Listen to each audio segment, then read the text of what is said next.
mayambu ahanba maktada kanglai lepung wari channel gi maikaidagi bisok khairakpamna taram noksari ngasi titabada yamna tu sunglaba bahapna saduna iba wari ama mayamda khudol tamjage haduna puduna laksari wari asibu ibirakpa wangbi wari ase kanagumba hingliba natragana sikraba miyoi singda mari lenana ijaba wari nasade aibana bahapna saduna ijaba wari ama khakni wari ase lithokcharapa matamda soiki lankiba kaya yarabasu mayamna ngakpiyo haiduna haijari aduga amana channel asibu mapung phanba matamda saruk yabiboina adomna like amadi subscribe share to birama haiduna haijari adudi mayam wari si hauna bataujaragi wari sigi maming sarik makhol poloi boloi duna hanarakle iruplubagi masad iso sotuna konthong wang madalan silakle thambal na nang horoi dabagi matagumna tamcha ngaikhu mai gamuktang okisi irudo hanalu thokpiro phadi saponsu sida loina thamjarabani nengthemna mai budi ada oklaga laklabani da isa si itaw hekta tawre nengthemgi saphamado uba matamda thambalna khangle sok thaba hemalakpagi masadu nungai taduna pumnamak singado khangbugi awaba mai thongado thambalna sumna mahaki mapure nengthemda hairai tamcha loisimpiro aisu sandia yasanglakpagi kari karino thaba inkhang khara loisilokigi mai phusi manggola sida thanam lage ko ho thamo ningthem su iru jabo loisiladuna mai ok thokle ma sadu kari kumba amadi itaw tawduna terempung bhaina ma sadu ising khitokle ningtham tha naga osinbaga yasang lakpa matam maside ing lawi haupi amasu in mai phudu maga manggol gi kachilamada mahaksi nungsu nungjana na phamli tuminna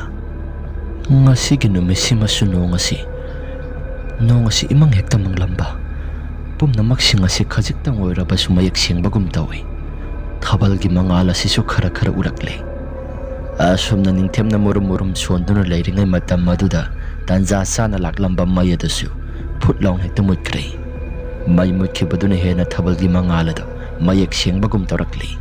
thabalgi mangaldu uraba matungda ningthemna asomna muhairai ngasi se purnima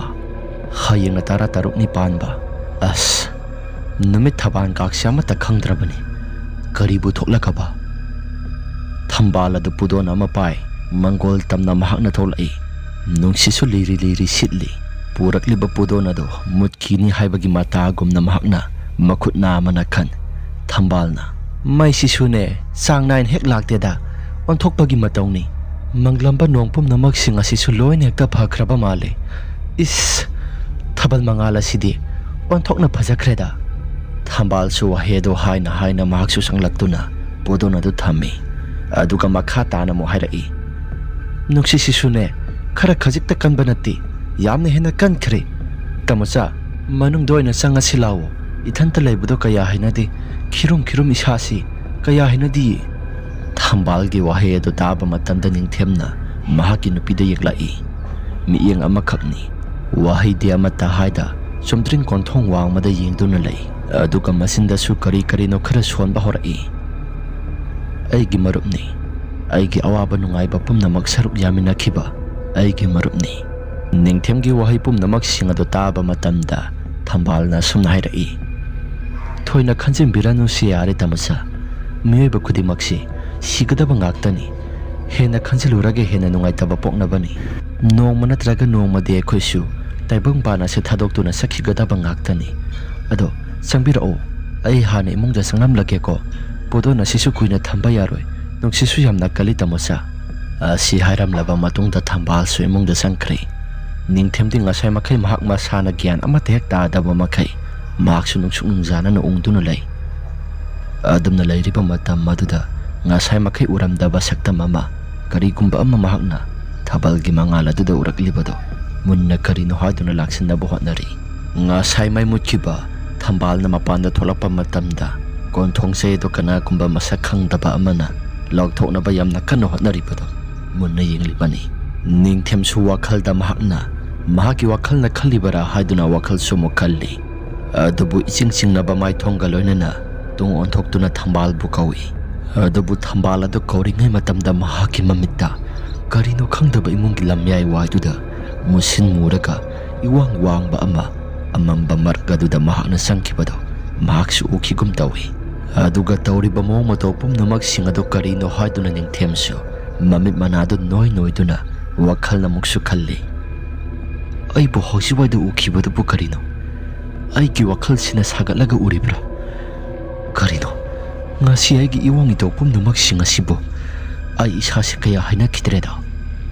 ꯑꯃꯨꯛ ꯎꯏꯁꯤꯜꯂꯤꯕ ꯃꯃꯤꯠ ꯑꯗꯨ ꯄꯥꯡꯊꯣꯛꯇꯨꯅ ꯍꯟꯗꯛꯃꯨꯛꯇꯤ ꯀꯣꯟꯊꯣꯡꯂꯣꯝꯗ ꯑꯃꯨꯛ ꯌꯦꯡꯂꯛꯄꯅꯤ꯫ ꯑꯗꯨꯕꯨ ꯉꯁꯥꯏ ꯃꯈꯩ ꯎꯔꯝꯕ ꯄꯨꯝꯅꯃꯛꯁꯤꯡ ꯑꯗꯨ ꯑꯃꯠꯇ ꯂꯩꯔꯝꯗ꯭ꯔꯦ꯫ ꯈꯔ ꯂꯥꯞꯇꯛꯅ ꯆꯠꯈꯤꯕꯗꯣ ꯃꯃꯤ ꯁꯥꯃꯤ ꯑꯣꯏꯅ ꯃꯍꯥꯛꯅ ꯑꯃꯨꯛ ꯎꯔꯛꯏ꯫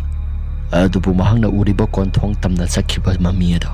ꯅꯣꯛꯐꯦꯠ ꯇꯧꯔꯒ ꯆꯠꯈꯤꯕꯗꯣ ꯃꯍꯥꯛꯁꯨ ꯍꯥꯏꯐꯦꯠ ꯎꯔꯛꯄꯗꯨꯗ ꯃꯍꯥꯛꯀꯤ ꯃꯁꯥꯗ ꯑꯀꯤ ꯇꯨꯖꯨꯡꯕ ꯈꯔꯁꯨ ꯐꯥꯎꯔꯛꯏ꯫ ꯃꯗꯨ ꯎꯔꯛꯄ ꯃꯇꯝ ꯑꯗꯨꯗ ꯅꯤꯡꯊꯦꯝꯒꯤ ꯃꯁꯥꯗꯨ ꯊꯛ ꯊꯛ ꯅꯤꯛꯇꯨꯅ ꯅꯤꯡꯊꯝ ꯆꯟꯕꯒꯤ ꯃꯇꯧꯒꯨꯝꯅ ꯊꯝꯕꯥꯜ ꯑꯗꯨ ꯀꯧꯏ꯫ ꯑꯗꯨꯕꯨ ꯀꯔꯤꯗꯤ ꯎꯄꯥꯏ ꯂꯩ? ꯃꯃꯤ ꯁꯥꯃꯤ ꯑꯣꯏꯅ ꯀꯣꯟꯊꯣꯡ ꯇꯝꯅ ꯃꯥꯡꯈꯤꯕ ꯃꯃꯤ ꯑꯗꯨ ꯆꯨꯝꯗ꯭ꯔꯤꯡ ꯑꯗꯨꯝ ꯃꯥꯡꯈ꯭ꯔꯦ꯫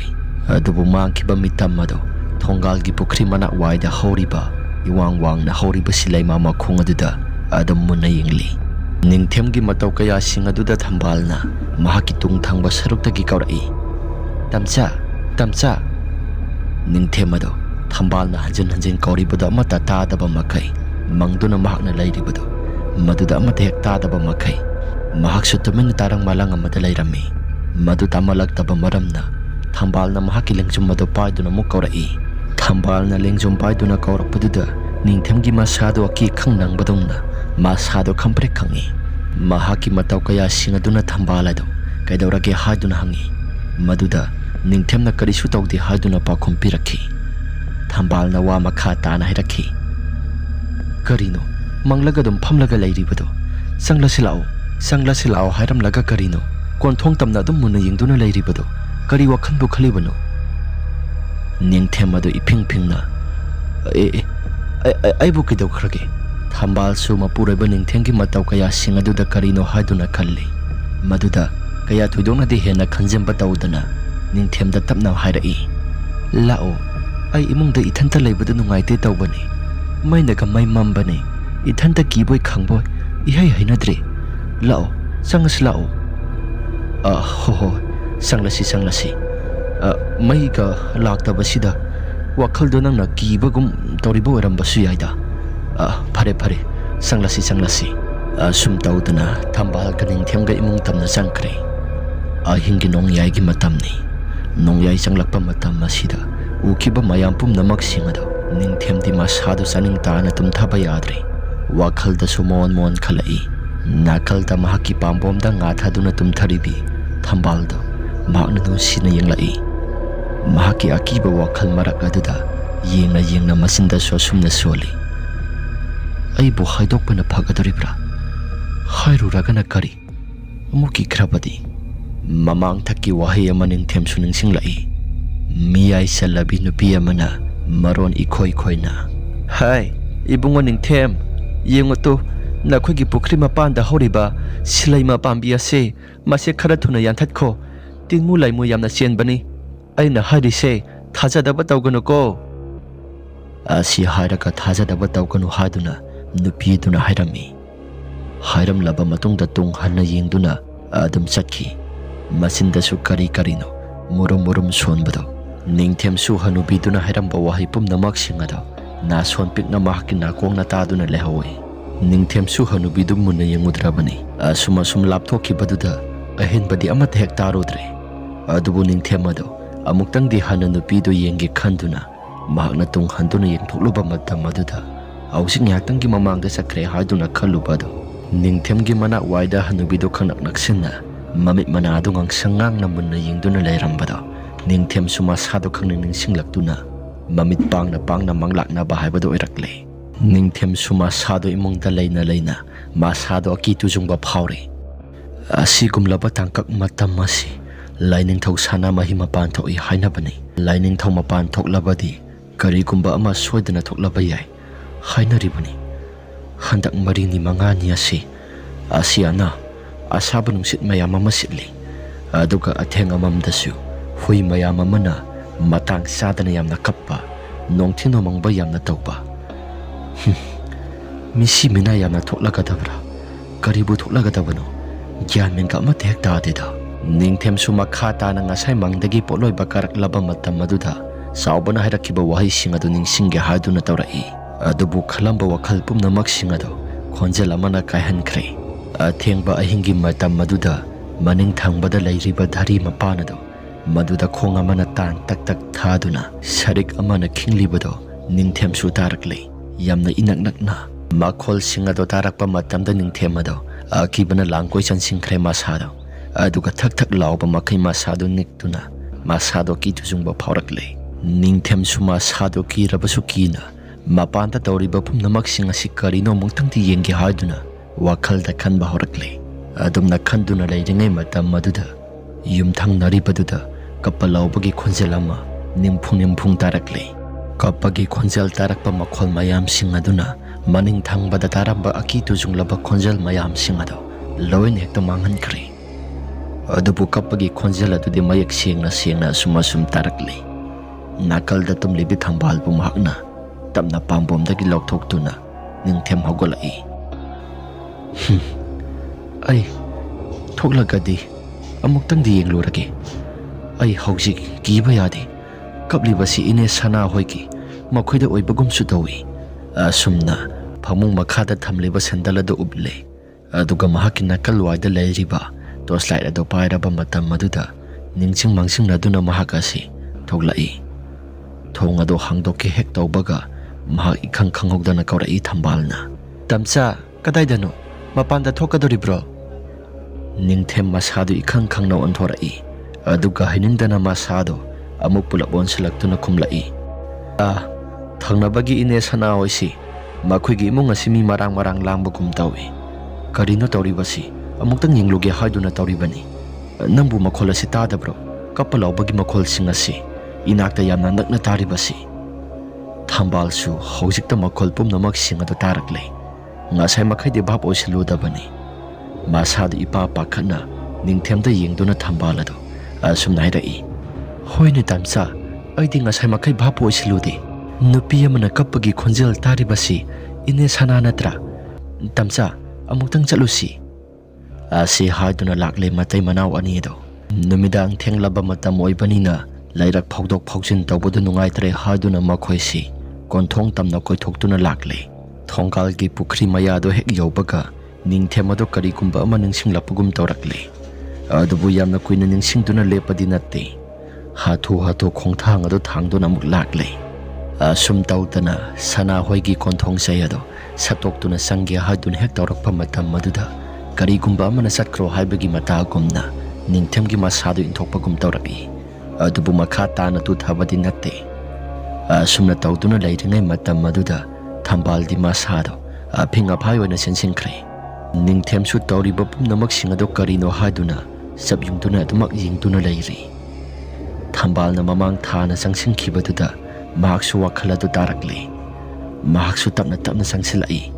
adubu thangliba khongthang pumnamak singado akaiba mingselki mathakta khongthang ado sendal amata yaudana thangduna sapagi saina khwalado mahaki masada phawba horakle adubu ningthemsu masado karino toribase haduna hangkatna yenglapa matam maduda sana hoigi hauriba gulmor pambiado madugi masaduda sanagi masanopa atomba abungado thauri yanduna leiramlibado uri mayamdu su changsinaduna lokthoknaba hotnaribado asum yengduna ningthemsu sanglai adumna ningthemna hek sanglapa matam maduda abungdu mamit chat pangthorai aduga ningthemda mamit ado ningthemda akiba phangna mahaki mamit ado yamna munna yengi ningthemsu madu urubada masadu ipa pakhatli ningthemsu masado sangsara madu itaw tawbagum khongthang ado sableppi aduga ningthemgi mamit su chachat usilli masadu kibe mankhibana adubu thangnaba mikupta thambalna kapna tamosa kauribada mahaksu tarakle adubu wadi makha amata tadana thambal su hikna kaptuna kaurai ningthem magi loinabi kapagi khonjaladu tarakpa matam maduda oisilamba mitadu su tapna pangthoraktuna akoibada muktang yengi aduga soradu saning tana honthaduna mahaksu khongthang adu thangba horakle liri silibu nungsi singadu su tapna kangkhalaktuna thalamba maipumnamak singadu su loin hekta mutkre adubu thabalgi mangalduna ka hena dimambadi oidi thabal adu su tarang mangal nai nangali ꯑꯃꯝꯕ ꯃꯔꯛ ꯑꯗꯨꯗ ꯆꯪꯁꯤꯜꯂꯛꯏ ꯑꯗꯨꯒ ꯁꯅꯥꯗꯁꯨ ꯃꯨꯟꯅ ꯌꯦꯡꯉꯤ ꯑꯗꯨꯒ ꯃꯈꯥꯗ ꯇꯥꯗꯨꯅ ꯂꯩꯔꯤꯕ ꯑꯕꯨꯡꯒꯤ ꯑꯁꯤꯕ ꯍꯛꯆꯥꯡ ꯑꯗꯨ ꯃꯗꯨꯗꯁꯨ ꯃꯨꯟꯅ ꯌꯦꯡꯉꯤ ꯑꯗꯨꯒ ꯑꯀꯣꯏꯕꯗ ꯂꯩꯔꯤꯕ ꯃꯤꯑꯣꯏꯁꯤꯡ ꯑꯗꯨꯁꯨ ꯂꯩ ꯂꯩꯗꯨꯅ ꯌꯦꯡꯉꯤ ꯅꯤꯡꯊꯦꯝꯒꯤ ꯃꯑꯣꯡ ꯃꯇꯧ ꯀꯌꯥꯁꯤꯡ ꯑꯁꯤ ꯑꯉꯥꯎꯕꯒ ꯄꯥꯡꯈꯛ ꯑꯣꯏꯔꯦ ꯁꯅꯥꯗꯤ ꯐꯝꯊꯗꯨꯅ ꯃꯁꯥꯗꯨ ꯖꯨꯔꯤ ꯇꯥꯐꯝ ꯑꯗꯨꯗ ꯃꯁꯥꯗꯨ ꯀꯧꯔꯒ ꯀꯞꯂꯤ ꯏꯃꯥꯒꯤ ꯏꯕꯨꯡꯉꯣ ꯏꯃꯥꯕꯨ ꯀꯔꯤ ꯑꯣꯏꯔꯁꯤꯒꯦ ꯏꯆꯥꯒꯤ ꯅꯅꯤꯡ ꯊꯨꯡꯗ꯭ꯔꯕ ꯀꯔꯤ ꯂꯩꯔꯕꯒꯦ ꯏꯃꯥꯕꯨ ꯀꯔꯤ ꯑꯣꯏꯔꯁꯤꯒꯦ ꯑꯁꯤ ꯍꯥꯏꯗꯨꯅ ꯀꯞꯂꯤ ꯂꯩꯔꯤꯕ ꯑꯍꯜ ꯂꯃꯟ ꯄꯨꯝꯅꯃꯛꯁꯤꯡ ꯑꯁꯤꯅ ꯃꯊꯧ ꯃꯉꯝ ꯄꯨꯝꯅꯃꯛꯁꯤꯡ ꯑꯁꯤꯗꯤ ꯍꯌꯦꯡ ꯅꯣꯡꯉꯥꯜꯂꯒ ꯑꯣꯏꯅ ꯇꯧꯔꯁꯤ ꯉꯁꯤꯒꯤ ꯑꯣꯏꯅꯗꯤ ꯑꯍꯤꯡꯁꯤꯃꯗꯤ ꯃꯤꯔꯣꯜꯁꯨ ꯑꯃꯠꯇ ꯂꯩꯇꯕꯅꯤꯅ ꯈꯨꯜ ꯑꯁꯤꯒꯤ ꯅꯍꯥꯁꯤꯡꯗꯤ ꯃꯐꯝꯁꯤꯗ ꯑꯍꯤꯡꯁꯤꯃꯗꯤ ꯂꯩꯔꯣ ꯍꯥꯏꯗꯨꯅ ꯍꯥꯏꯈ꯭ꯔꯦ ꯈꯨꯜꯒꯤ ꯑꯍꯜ ꯂꯃꯟꯁꯤꯡ ꯑꯃꯁꯨꯡ ꯅꯍꯥꯁꯤꯡ ꯑꯗꯨꯁꯨ ꯌꯥꯅꯔꯦ ꯊꯝꯕꯥꯜꯁꯨ ꯁꯅꯥꯅ ꯀꯞꯂꯤꯕꯗꯨ ꯊꯦꯝꯖꯤꯜꯂꯤ ꯑꯗꯨꯒ ꯅꯤꯡꯊꯦꯝꯁꯨ ꯃꯪꯒꯣꯜ ꯑꯗꯨꯗ ꯑꯁꯤꯕ ꯍꯛꯆꯥꯡ ꯊꯥꯡꯒꯠꯇꯨꯅ ꯃꯌꯥꯝꯅ ꯂꯦꯛꯂꯁꯤ ꯍꯥꯏꯅꯔꯤꯕꯗꯨ ꯃꯍꯥꯛꯁꯨ ꯃꯌꯥꯝꯒꯤ ꯃꯔꯛꯇ ꯌꯥꯎꯔꯤ ꯑꯍꯤꯡ ꯊꯦꯡꯖꯤꯜꯂꯛꯄ ꯃꯇꯝꯅꯒ ꯑꯣꯏꯕꯒ ꯃꯩꯅꯒ ꯑꯃꯠꯇ ꯍꯦꯛ ꯂꯥꯛꯇꯕꯒ ꯃꯌꯥꯝꯗꯨ ꯇꯨꯝꯅꯔꯁꯤ ꯍꯥꯏꯗꯨꯅ ꯍꯥꯏꯅꯔꯛꯂꯤ ꯇꯥꯟꯖꯥꯗꯨꯗꯅꯤ ꯉꯔꯪ ꯉꯔꯪ ꯉꯪꯗꯨꯅ ꯀꯔꯤꯒꯨꯝꯕ ꯑꯃ ꯃꯥꯏꯀꯩ ꯁꯤꯟꯕ ꯊꯨꯡꯅ ꯃꯈꯣꯜ ꯇꯥꯔꯛꯂꯤꯕꯗꯨ ꯃꯈꯣꯏꯁꯤꯡ ꯑꯗꯨꯁꯨ ꯇꯥꯔꯛꯂꯤ ꯃꯈꯣꯜꯁꯤꯡ ꯑꯗꯨ ꯍꯦꯛ ꯇꯥꯔꯛꯄ ꯃꯇꯝ ꯑꯗꯨꯗ ꯃꯈꯣꯏꯁꯨ ꯀꯔꯤꯅꯣ ꯍꯥꯏꯗꯨꯅ ꯋꯥꯈꯜꯗ ꯈꯟꯕ ꯍꯧꯔꯛꯂꯤ ꯑꯗꯨꯕꯨ ꯀꯌꯥ ꯊꯣꯏꯗꯣꯛꯅ ꯍꯦꯟꯖꯤꯟꯅ ꯈꯟꯖꯤꯟꯕꯗꯤ ꯑꯣꯏꯗꯦ ꯃꯔꯝꯗꯤ ꯃꯤ ꯂꯩꯇꯕ ꯏꯃꯨꯡ ꯍꯥꯏꯕꯁꯤꯗꯕꯨ ꯀꯔꯤꯅꯣ ꯁꯈꯤꯅꯥ ꯈꯔꯗꯤ ꯑꯗꯨꯝ ꯄꯤꯕ ꯇꯥꯕꯅꯤ ꯃꯁꯤ ꯍꯥꯟꯅꯗꯒꯤ ꯍꯦꯟꯅ ꯑꯗꯨꯝ ꯇꯧꯔꯛꯂꯕꯅꯤ ꯀꯌꯥ ꯊꯣꯏꯗꯣꯛꯅ ꯈꯟꯖꯤꯟꯗꯕ ꯃꯤꯗꯤ ꯀꯤꯗꯦ ꯑꯗꯨꯕꯨ ꯀꯥ ꯍꯦꯟꯅ ꯈꯟꯖꯤꯟꯕ ꯃꯤꯗꯤ ꯈꯔ ꯃꯈꯩꯗꯤ ꯀꯤꯕ ꯐꯥꯎꯕꯅꯤ ꯃꯗꯨꯒꯤꯁꯨ ꯃꯊꯛꯇ ꯁꯤꯔꯤꯕ ꯃꯤꯁꯤ ꯑꯁꯤ ꯊꯧꯔꯤ ꯌꯥꯜꯂꯒ ꯁꯤꯕꯅꯤ ꯅꯤꯡꯊꯦꯝꯁꯨ ꯃꯁꯥꯗꯨ ꯇꯨꯝꯊꯕꯒ ꯑꯃꯠꯇ ꯍꯦꯛ ꯌꯥꯔꯝꯗꯦ ꯑꯍꯜ ꯈꯔ ꯋꯥꯔꯤ ꯍꯧꯔꯛꯏ ꯑꯍꯜ ꯑꯃꯅ ꯍꯟꯗꯛꯇꯤ ꯂꯩꯀꯥꯏ ꯑꯁꯤ ꯀꯔꯤꯕꯨ ꯊꯣꯛꯂꯒꯕ ꯊꯧꯗꯣꯛ ꯑꯁꯤ ꯀꯔꯤꯅꯣ ꯃꯤꯆꯝ ꯀꯌꯥ ꯃꯊꯣꯡ ꯃꯔꯝ ꯈꯪꯗꯅ ꯃꯊꯪ ꯃꯔꯝ ꯏꯆꯥ ꯆꯥꯗꯅ ꯁꯨꯝ ꯇꯧꯔꯤꯕꯁꯤ ꯂꯩꯀꯥꯏꯒꯤ ꯑꯍꯜ ꯑꯃꯅ ꯑꯃꯨꯛ ꯍꯥꯏꯔꯛꯏ ꯅꯈꯣꯏꯗꯤ ꯊꯦꯡꯕꯨ ꯊꯦꯡꯅꯔꯝꯃꯔꯣꯏ ꯑꯩꯈꯣꯏꯅ ꯅꯍꯥ ꯑꯣꯏꯔꯤꯉꯩ ꯃꯇꯝꯗ ꯂꯩꯀꯥꯏ ꯑꯁꯤꯗ ꯊꯣꯛꯍꯩꯗꯕ ꯋꯥꯍꯩ ꯑꯁꯤ ꯂꯣꯏꯐꯥꯠꯇ꯭ꯔꯤꯉꯩ ꯃꯈꯥ ꯇꯥꯔꯛꯇ꯭ꯔꯤꯉꯩ ꯃꯇꯝ ꯑꯗꯨꯗ ꯁꯅꯥ ꯆꯥꯎꯕꯅ ꯐꯠ ꯊꯠꯇꯨꯅ ꯁꯦꯝꯗꯣꯛꯅ ꯈꯨꯝꯂꯛꯏ ꯏꯍꯦ ꯆꯥꯎꯊꯣꯏ ꯅꯪꯁꯤ ꯀꯔꯤꯅꯣ ꯑꯉꯥꯡꯁꯤꯡꯁꯤ ꯋꯥꯔꯤꯗꯣ ꯀꯥ ꯍꯦꯟꯅ ꯀꯤꯍꯜꯂꯅꯨ ꯍꯥꯏꯕꯅꯤ ꯑꯉꯥꯡꯁꯤꯡ ꯑꯁꯤ ꯑꯍꯤꯡ ꯂꯦꯛꯑꯣ ꯍꯥꯏꯕ ꯑꯃꯠꯇ ꯌꯥꯔꯔꯣꯏ ꯅꯪꯕꯨ ꯒ꯭ꯌꯥꯟ ꯈꯔ ꯇꯥꯎꯅ ꯏꯕꯨꯡꯉꯣ ꯅꯤꯡꯊꯦꯝꯗꯤ ꯋꯥꯔꯤ ꯄꯨꯝꯅꯃꯛꯁꯤꯡ ꯑꯗꯨ ꯇꯥꯅ ꯇꯥꯅ ꯃꯪꯒꯣꯜꯗ ꯊꯝꯂꯤꯕ ꯑꯕꯨꯡꯒꯤ ꯑꯁꯤꯕ ꯍꯛꯆꯥꯡ ꯑꯗꯨ ꯏꯇꯠ ꯇꯠꯇꯅ ꯌꯦꯡꯉꯤ ꯇꯞꯅ ꯇꯞꯅ ꯁꯤꯠꯂꯤꯕ ꯅꯨꯡꯁꯤꯠ ꯑꯗꯨꯒ ꯂꯣꯏꯅꯅ ꯅꯥꯀꯣꯡꯗ ꯁꯣꯟꯊꯥꯡꯅꯅ ꯀꯔꯤꯒꯨꯝꯕ ꯈꯣꯟꯖꯦꯜ ꯈꯔ ꯇꯥꯔꯛꯏ ꯂꯧꯒꯅꯤ ꯄꯨꯝꯅꯃꯛ ꯑꯃꯠꯇ ꯈꯥꯛꯄ ꯂꯩꯇꯅ ꯑꯩꯅ ꯂꯣꯏꯅ ꯂꯧꯔꯅꯤ ꯍꯧꯖꯤꯛꯇꯤ ꯑꯩꯕꯨ ꯍꯟꯕ ꯌꯥꯔꯔꯣꯏ ꯑꯗꯨꯒ ꯅꯝꯊꯕꯁꯨ ꯑꯃꯠꯇ ꯌꯥꯔꯣꯏ ꯑꯁꯣꯝꯗꯅ ꯃꯪꯂꯥꯟ ꯑꯃꯗ ꯅꯨꯄꯥ ꯑꯃꯅ ꯀꯞꯅ ꯀꯞꯅ ꯍꯥꯏꯔꯛꯏ ꯑꯣꯖꯥ ꯃꯥꯏꯕ ꯅꯆꯥꯕꯨ ꯑꯃꯨꯛꯇꯪꯗꯤ ꯀꯟꯕꯤꯌꯨ ꯅꯆꯥ ꯑꯋꯥꯕꯗ ꯇꯥꯗꯧꯔꯦ ꯑꯣꯖꯥꯅ ꯑꯃꯨꯛꯇꯪ ꯀꯟꯕꯤꯌꯨ ꯅꯆꯥ ꯌꯥꯝꯅ ꯋꯥꯔꯤ ꯑꯣꯖꯥ ꯃꯥꯏꯕ ꯃꯅꯤ ꯇꯨꯝꯂꯝꯕꯗꯒꯤ ꯃꯃꯤꯠ ꯑꯗꯨ ꯎꯏꯁꯤꯜꯂꯝꯕꯗꯨ ꯐꯠ ꯄꯥꯡꯊꯣꯛꯂꯛꯏ ꯑꯗꯨꯒ ꯊꯕꯥꯛꯇ ꯃꯈꯨꯠ ꯊꯝꯂꯤꯕꯗꯨ ꯈꯔ ꯊꯨꯅ ꯂꯧꯊꯣꯛꯇꯨꯅ ꯃꯍꯥꯛꯁꯨ ꯃꯁꯥꯗꯣ ꯀꯔꯤꯒꯨꯝꯕ ꯑꯃ ꯏꯇꯧ ꯇꯧꯗꯨꯅ ꯀꯥꯔꯛꯂꯤꯕ ꯍꯨꯃꯥꯡ ꯃꯔꯤꯛꯁꯤꯡ ꯑꯗꯨ ꯇꯞꯅ ꯃꯃꯥꯏꯗꯒꯤ ꯂꯧꯊꯣꯛꯏ ꯑꯁ ꯀꯔꯤ ꯃꯪꯅꯣ ꯍꯧꯖꯤꯛꯀꯤꯗꯨꯕꯨ ꯍꯟꯗꯛ ꯃꯔꯛ ꯑꯁꯤꯒꯨꯝꯂꯕ ꯃꯪ ꯑꯁꯤ ꯌꯥꯝꯅ ꯇꯣꯏꯅ ꯌꯥꯝꯅ ꯎꯏ ꯑꯁ ꯍꯧꯖꯤꯛꯀꯤꯗꯨꯕꯨ ꯃꯪꯂꯥꯛꯅꯔꯤꯕ ꯍꯥꯏꯕꯗꯨꯔꯥ ꯍꯧꯖꯤꯛ ꯎꯔꯤꯕꯗꯣ ꯃꯪꯂꯥꯟ ꯉꯥꯛꯇꯅꯤ ꯑꯩ ꯍꯧꯖꯤꯛ ꯀꯔꯤ ꯇꯧꯒꯅꯤ ꯎꯔꯤꯕ ꯄꯨꯝꯅꯃꯛꯁꯤꯡ ꯑꯗꯣ ꯃꯪꯂꯥꯟ ꯈꯛꯇ ꯑꯣꯏꯕ ꯌꯥꯔꯣꯏ ꯑꯁꯨꯝꯅ ꯇꯣꯏꯅ ꯎꯔꯛꯄꯁꯤ ꯀꯔꯤꯒꯨꯝꯕ ꯑꯋꯥꯕ ꯊꯧꯗꯣꯛ ꯈꯔꯗꯤ ꯊꯣꯛꯀꯅꯤ ꯍꯥꯏꯗꯨꯅ ꯇꯥꯛꯄꯅꯤ ꯃꯥꯏꯕ ꯃꯅꯤꯅ ꯋꯥꯈꯜ ꯈꯟꯗꯨꯅ ꯂꯩꯔꯤꯉꯩ ꯃꯇꯝ ꯑꯗꯨꯗ ꯃꯇꯝꯗꯤ ꯅꯠꯇꯅ ꯃꯄꯥꯟ ꯊꯪꯕ ꯁꯔꯨꯛ ꯑꯗꯨꯗ ꯅꯨꯡꯁꯤꯠ ꯑꯗꯨ ꯌꯥꯝꯅ ꯀꯟꯅ ꯁꯤꯜꯂꯛꯇꯨꯅ ꯊꯣꯡꯅꯥꯎ ꯄꯨꯝꯅꯃꯛꯁꯤꯡ ꯑꯗꯨ ꯃꯈꯣꯜ ꯊꯣꯛꯅ ꯒꯝ ꯒꯝ ꯍꯥꯏꯗꯨꯅ ꯌꯩꯁꯤꯜꯂꯤ ꯃꯥꯏꯕ ꯃꯅꯤ ꯃꯈꯣꯜꯁꯤꯡ ꯑꯗꯨ ꯇꯥꯕ ꯃꯇꯝꯗ ꯐꯃꯨꯡ ꯃꯌꯥꯏꯗꯨꯗ ꯃꯉꯛꯇ ꯁꯤꯔꯤꯕ ꯂꯤꯛꯂꯥꯡ ꯄꯔꯦꯡ ꯑꯗꯨ ꯃꯈꯨꯠꯅ ꯆꯦꯖꯦꯠ ꯄꯥꯏꯁꯤꯟꯗꯨꯅ ꯂꯥꯏꯁꯣꯟ ꯇꯤꯟꯁꯣꯟꯈꯔ ꯁꯣꯟꯗꯨꯅ ꯃꯁꯥ ꯄꯨꯝꯕ ꯐꯥꯊꯅꯕ ꯍꯣꯠꯅꯔꯤ खर इंथरक्लब मसादो खर नुंगाइरक्लब माले मतांग अदुदा माइबा मनीसु तुमथनबनी हादुना यामना कन्न होनरक्ले असोमदना अबुंग होइगी इमुंग अदो खर कपना लाउनरंब पुमनमक सिंग अदो खर मखैदि इंथखरे अहिंगदा यारिकनबनी हादुना लाकनरिबा अहल मयामसिंग अमदि नहासिंग अदसु अयामबना लोइना तुमथखरे थंबालसु सनाबु कपलिबदु थेमजिल्ली अदुगा तुमथनबनी हादुना तौखरे निंगथेमदि ममित्तु उसिल्लु हाइबा याखिद्रे नाकल अमुदमु ओन तौदुना ओन दुना माक्सु थेमलिबदो तुमथबसु अमते हेक यारमदे Thabalgi mangal marak aduda laten thomai ado kasin marida amamam thali. Thabalgi mangal ni thomaigi mangal ni pungan heta ngali. Matang sidang ngasay abung na thauri yankiba gulmohor pambi makhong adom tamna kanagumba amana laibakta khoro laungna khotpagi makhol ama mahaksi tarakle. Mataw kaya sing aduda ningthem sumasado karino haduna yenggi tawrami.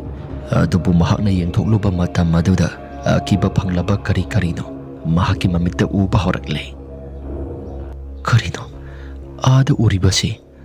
ngasay na abung na thauri yangkibado madugi mitta maduga sap manana golmhor pambi asida kanagumba ama thauri yalibasi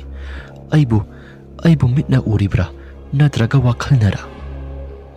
Ningthemna uribado ngasay abungna thauri yalamba mami ado maduga sap manana urai. Mataw kaya singado he urubada masado ikhang khangna masado karigumba amadi itaw tawduna laikre. Aduga ningthemgi wakhalda ngasay abungna mamit manangang sangang na sadum taba makai mangonda sadaba makai yengkibado mahaksu ningsinglakle. Asumna abungna kina layringay matam maduda makoy gi heknakal thangbada layriba asiba abunggi haksang ado madudagi kanagumba amana nophet tawduna makhol khara thokduna nopagi makhol ama haiphet tarai. Masi khaktasu natte yum masigi sajin thangba saruk aduda kanagumba amana satpagi makhol gumna dinthak aduda taraklibado ningthem sumadugi makhol sing ado tarakpaduda mahakti masado akiba pokle. Aibu nakalda tumliba loya asi amuktang hongdoklaga yengsira ai ishasi kibana yaraktre. Ai hongdoklaga yenglage. Loya tabro nangbo si amukta hagulosi loya ado tumlubagi mamit ado phakli tawduna uirum gyan taboy tadaboy masado hagolai. Kaidorage taningthem kaidorage loya su tumthakiba ikuiba natri. Adubu ningthemna kaurakpaduda mahaksu soirolgum karigum manglangum mahaksu khumkhibani. Aduga masado amuk tumningbagi mayayna amuk tumthaki. Asaba nungsisilakhi thabal mangal adusu kadomdagino khangde. Adu mangal pumnamak singado nairamba mangal pumnamak singado nongma pai singado kupsingki. Numittuda tawriba pumnamak singado akibagi matawni. Nongalamdagi pungmari tarakpa madugi matamni. Ningtham thawaibana matam adusu yamna mamli. Loya hoi su mikap khara thorakle. Adamna mikap thorakpa matam aduda loya na hairai. Taningthem ahinga samata tumdrabo ai khuding hakta werabasu tum tharami. Taningthem sungi hakta werabasu tum thabiro nasado soklani ngai hak lairabadi nong asi somung alaklani. Taningthem ngai hakta werabasu tum thabiro ai khoy amuk sanglagi. Ningthem do loyagi wahi adu taba matamda masado khajik lengduna kumlai. Loya hojik amuk aisi tumsillabadi aibu karamba matamda hagolakadabano mitse tumningbana di ngaurabani. Phare nakhoy amuk sanghoro ai amuk tumlagi. Ningthem ngasay makha ichik lamba pumnamak singado loya hoi hagolakpa matam maduda loin hekta wakhaladu nena taraduna mahaksu ngihaktang tumthanabani haduna honaduna mamit adu isilakle. Loya su nupa amaga wari watai sanaduna laikre. Loya na sumaina mi laitaba yawba imungsi lai phataba ile hainai aidi khara naga kiganbaga isase khara tumtharaga lairami. Loya gi wadu tabada naha oirap tawba nupa amana phagi oina kumlai. Adumaina yamna kiganba misak aduga yamna ngana tumganba misaksi mathangda misak to tagale hainabani ko. Loya sumasado pakhalaktuna asembra haise. Loya gi mong mataw kaya singaduda ahlamana wari marak thatna hairai. Ihe loya nang sion thokna pangkreda mayamna panghai hainabani kaisu khalunu na sado nupa mandaba tawrakano loya. Loya sumasado ahladuda onsinduna asumna makha tarai. Khangdi aigi sase pangkidaki ngasaidagi aigi sase karigumba amada itok tawrabani aduna isiki mandana ngantana tumthakrabani. Ahal aduna makha tana hairai. Ibo nangama nupa onthokna manjakidreda asumna wari watai sanaduna lairingai matam asida loya su mamaido asiba thamliba phamel adumda mamai se onsin thore. Adumna tanja san he yengchluba matam maduda abunggi asiba haksang kubliba phi angobado mamang lomda muksingkhat maning lomda musingtha ꯑꯗꯨꯝꯅ ꯇꯧꯔꯒ ꯂꯩꯕꯗꯨꯗ ꯂꯣꯌꯥꯁꯨ ꯃꯁꯥꯗꯨ ꯀꯤꯕꯅ ꯌꯥꯔꯛꯇ꯭ꯔꯦ ꯃꯁꯥꯗꯨ ꯏꯄꯥ ꯄꯥꯈꯠꯅ ꯑꯍꯜ ꯑꯗꯨꯗ ꯑꯣꯟꯁꯤꯟꯗꯨꯅ ꯑꯁꯨꯝꯅ ꯍꯥꯏꯔꯛꯏ ꯇꯥꯗ ꯑꯁꯤꯕ ꯃꯁꯥꯗ ꯀꯨꯞꯂꯤꯕ ꯐꯤ ꯑꯁꯤ ꯃꯥꯡꯗ ꯑꯃꯨꯛ ꯆꯤꯡ ꯇꯨꯡꯂꯣꯝꯗ ꯑꯃꯨꯛ ꯆꯤꯡ ꯁꯥꯟꯅꯔꯤꯕꯁꯤ ꯑꯃꯨꯛꯇꯪ ꯌꯦꯡꯉꯨ ꯇꯥꯗ ꯂꯣꯌꯥꯒꯤ ꯋꯥꯐꯝ ꯑꯗꯨ ꯇꯥꯕ ꯃꯇꯝ ꯑꯗꯨꯗ ꯑꯍꯜ ꯑꯗꯨꯅ ꯂꯣꯌꯥ ꯀꯗꯥꯏꯗꯒꯤ ꯆꯤꯡꯂꯤꯕꯅꯣ ꯀꯩꯁꯨ ꯆꯤꯡꯗꯦꯁꯤ ꯂꯣꯌꯥꯁꯨ ꯌꯥꯝꯅ ꯄꯥꯈꯠꯅ ꯇꯥꯗ आदा सिंगलिबसी उद्रो लोया की यामना कीकनबा मोंग मतौ कयासिंग अदुदा अहल अदुना हाइरई लोया नंबु वाखल अदो खरा फाथौ कैदौबगे नंगना कीकनबदुदा नसासे भाबना सागतुना पंगुदा उबो ओइरंबा याय से करिगुंबा अमते हेक तौदेसि नोंसु ngalakadorabani wathi wasoido nganglakanuko gyan tan amuktang pothauksi लोया दो आसीबा थमलिबा माइके सोमदमु ओलगा यंगलपा मतमदा करिगुंबा अमते हेक तौरमद्रे हंदक्ति लोया ना मसा मथंता वाखल दो मुखंजै आइने हेना किसिलुबदुना तौरिब्रा नत्रगा आइगी भाबना सेरान दुरान हौजि वाइदनिदा आइगी मिमांग मक्सिदा उखिबदो लोया ना मुरुम सोलिबदो अहलदुना तारकले मदुदा अहलदुना सुमना हाइरई लोया नोंग असे ngalakadore नंबु ngasai mangkhiba mangado हौजिक लोइसिंगे हाइरिब्रो नत्रगना मखा ताना हौजिक समथागे हाइरिब्रो आसी हाइरका अहलदु नोई अहलदुना मखा ताना वा हाइरई हे हगोलोसी ngihak lairabadi mayam tumnariba mayam singasi hakonaraklani thabak tawba yaba khara tahorasi loya so hoita da haiduna hakolakle nong khara ngan thorakpa madugi matam maduda phamlambadagi makhoi sakonarai aduga sumang tamna kumtharai khara laptakna phingok sepinu piyama thongal tamna tapna sakhibado loya so hek uthore phingok setuna sakhibanu piyado ngarangta sikhiba langlena do madugi saban hairapna mali aduga bungi asiba hangba lakpa nupi su haipet mali asuk ngana siba hangba lakpa bu sumaina ngana lakadrane laoi aigi wakhalna khalibra asumna loya na masa mathanta khanduna leiringai matam asida nupa ahaladuna mu hairai ihe loya ibungo karino ngasaidagi nangna jurita phamadu leiribado nahanu sidiboko onthokna ngangna saknaba se wakhre ala tabak se khara tawmina silaw ke dobage loya suma sadu ikhang khangna wakhalda sumna khalli nongan basi phajana mukta ngan kisano aduga makhoi gi thabak thoram yawdebida ai yumda hankragi isasi kibana sor honba phongam silaktre ahaladu su sumangda phamna loya da wari saba horai ngarang ta ahing aduk jamna kana thabal phari badubu nongse hekta pumam hekta mamimi onthok panida ngasigi numit ase ahal aduna ngihak sulepi aduga makha tana hairai nongthi nomang basi aphaba khudam de amatta oiroi potloi basi hek loikibaga nong asi churaklabadi khara phakranida asumna ngai haktangi matungda nong asi su ngalakle nong ngalakpaduda magi mahi loin hakonarakle aduga bungi asi baksang adu mathau mangam tawnabani haiduna hakonarakliba miyoi sing aduna marang tawba horakle loya suma sada karigumba khara khalakle haish ai mirak narak yenglaga ai kana su udringai sida yumda tumina salahuraki asi hairaka mahaksu thongal tamna sum lakpa matamda magi maning oirapna kanagumba amana sum inarakpagi matawgumna tawri loya adu tung hana yengba sungamda asum khongthang adu thuna thangduna mahaksu adum chatli maningda lakpagi matawgumna tawramba sing adu su lepkre aduga khara laptakna mahakki mamang thangba sarukta ngasai abungi mayumda leiringai matamda mahangna ukhiba sing adu amu uba horakle mamang thana satlibaduda mahaksu mamit adu munna yangi aduga tung hanba sungamda mamangda satpa sungamda loya adu sor saning tanu honba sungamdre ayuki anganba matamni ningtham thagi matamna go oibani lambi asi sumi itak tai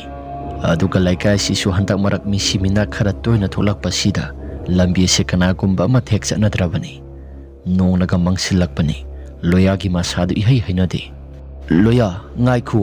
pulapuna saminasi lakminaraga karigino nangna thanta hange khalibado nakal tagi hairakpani loya suma sadu ipa pakhan onthok to na yangi adubu karigumba ma thek laibu uramde masada swai lokhiba khangaude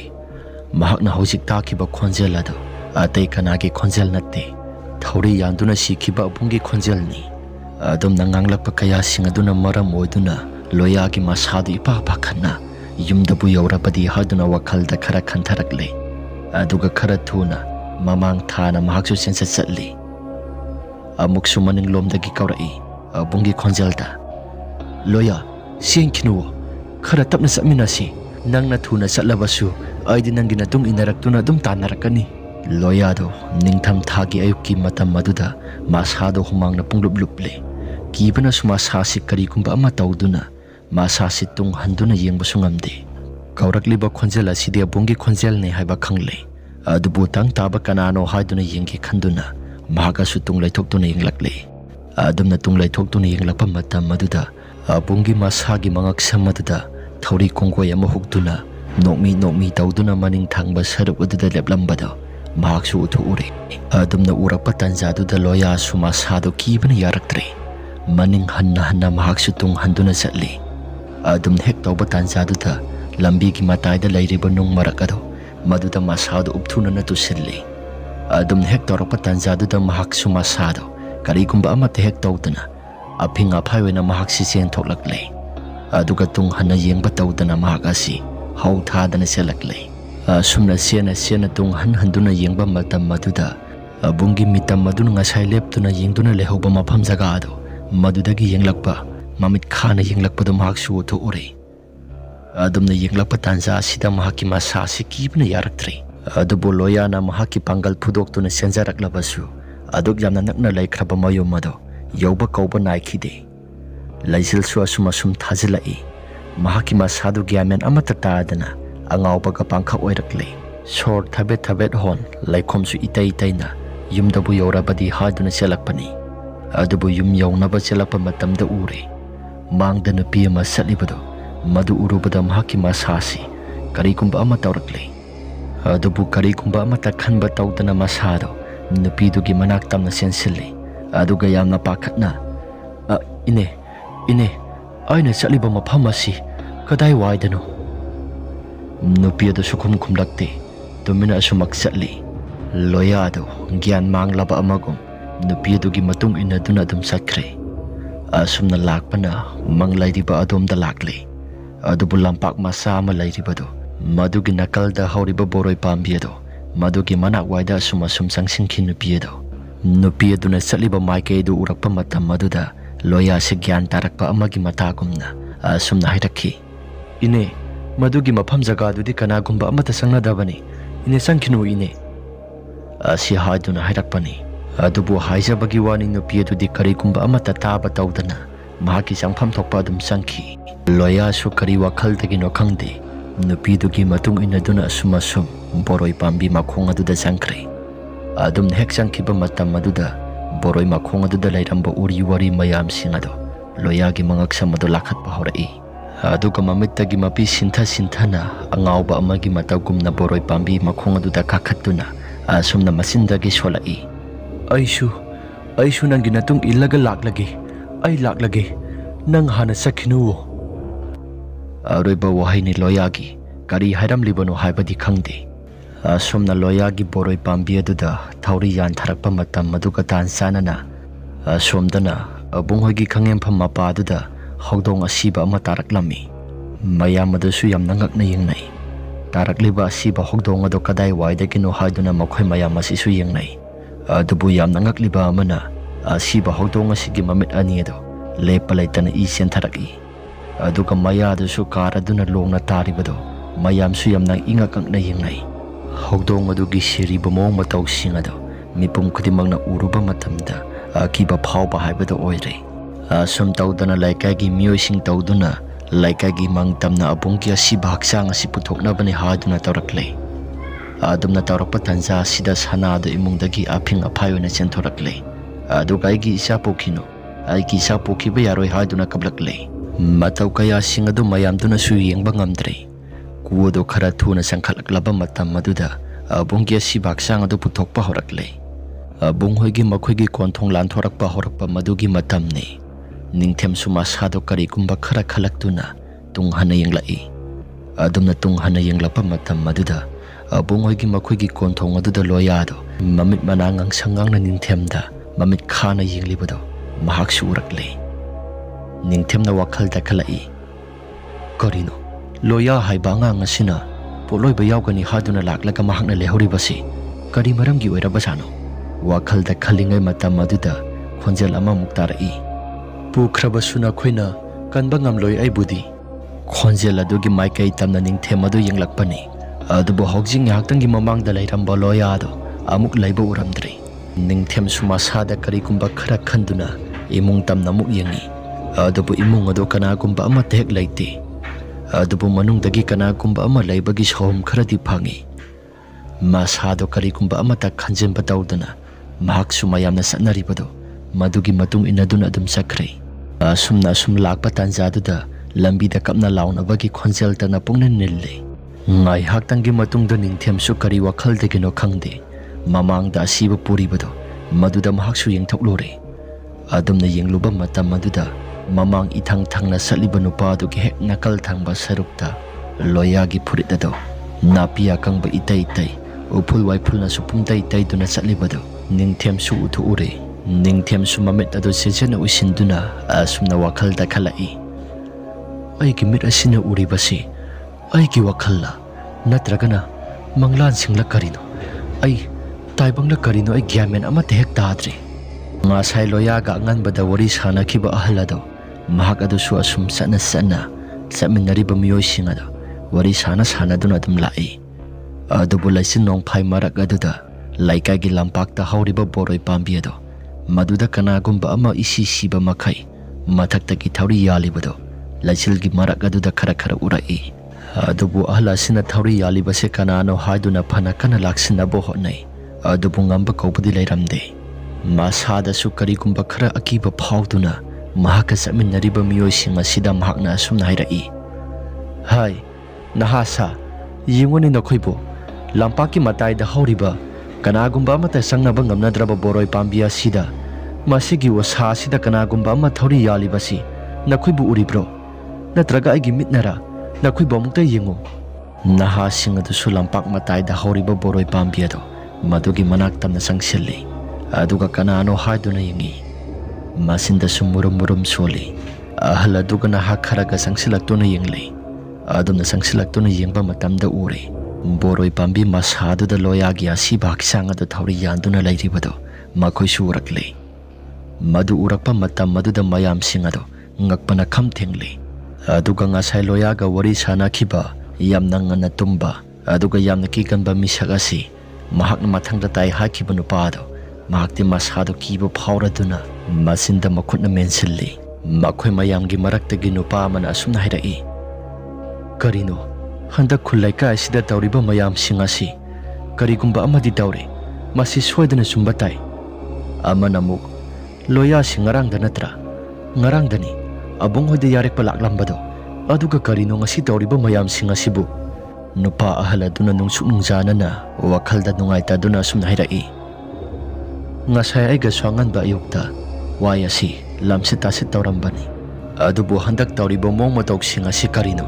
mahak su mayam gi thabak tawba dum yorambani ai gyamen ka amata tadre ngasai ai ga thabak tawminaram laga hauji mahak na tawribasi karino